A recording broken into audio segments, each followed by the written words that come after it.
त्यांच्या वतीने या 4-5 वर्षामध्ये आम्ही सामाजिक स्वरूपाचे उपक्रम या ठिकाणी माझा युवा सहकारी चेतन सुकाळे यांच्या माध्यमातून केले जातात। यामध्ये निश्चितच समाज उपयोगी आणि नागरिकांना गरजेचे असे कार्यक्रम त्याच्याकडून होत असतात। त्याचबरोबर साई फाउंडेशनच्या वतीने यावर्षी सुद्धा मला वाटतं दुसरं वर्ष त्याच्याकडून होतंय की सराव शिबिर, जे दहीहंडीच्या अगोदर जे सराव शिबिर असतं ते सराव शिबिर घेण्याचा कार्यक्रम त्यांनी हा दुसरं वर्ष आहे आणि त्यांनी ते 18 तारखेला करवाला नगर मराठी शाळेच्या बाजूला आयोजित केलेले आहे।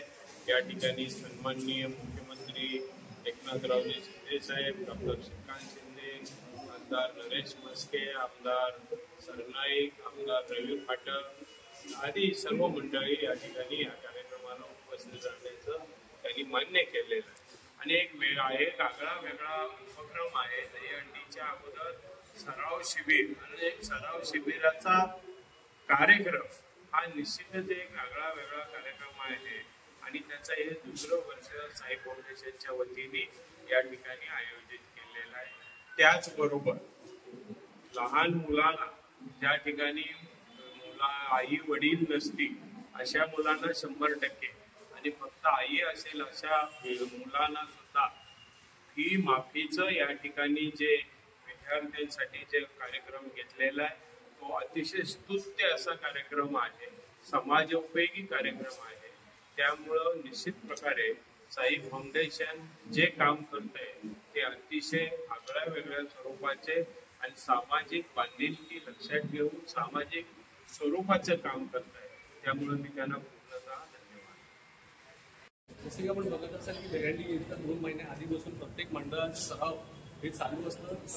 प्रत्येक मंडळ सराव करत असतं, त्या मंडळांच्या एक प्रतिसाद देण्याकरता मग त्यांचं एक फिअर, कोणतं हाईट फिअर असतं किंवा एक माहिती फिअर असतं ते घालवण्याकरता साई फाउंडेशनच्या माध्यमातून येत्या 18 ऑगस्ट 2024 रोजी सायकलिंग 10 वाजेपर्यंत सावरकर नगर 120 शाळा ह्या शाळेत सत्याग्रह साई फाउंडेशनच्या माध्यमातून सराव शिबिराचं आयोजन केलेलं आहे। त्याचसोबत साई फाउंडेशनच्या माध्यमातून एक दत्तक योजना, साई फाउंडेशन विद्यार्थी दत्तक योजनेचे देखील लोकार्पण सोहळा मोठ्या उत्साहात मुख्यमंत्र्यांच्या उपस्थितीत पार पडणार आहे। या योजनेचं स्वरूप असं आहे की ज्या विद्यार्थ्यांना आई वडील नसतील त्या विद्यार्थ्यांची 100% फी प्लस त्यांचं जे स्कूलचं युनिफॉर्म असेल, त्यांचं स्टेशनरी असेल, जे इत्यादी स्कूलला जे कॉम्प्युटर फीज वगैरे असतील ते फीज आहे, प्लस जे विद्यार्थ्यांना सिंगल पॅरेंट्स म्हणजे जी आई असेल तर ते असेल की तर त्यांचे 50% फीज ही फाउंडेशनच्या माध्यमातून देण्यात येईल।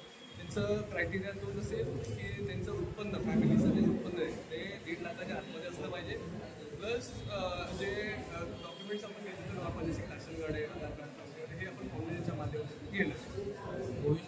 जो सर्व शिबिर आहे आपण एक ॲम्ब्युलन्स ठेवलेली आहे, तिथे डॉक्टरांची टीम असेल, प्लस जे बाळगोपाळ जो छोटा वरती चढला आहे त्याच्यासाठी हार्नेसची सोय केली आहे।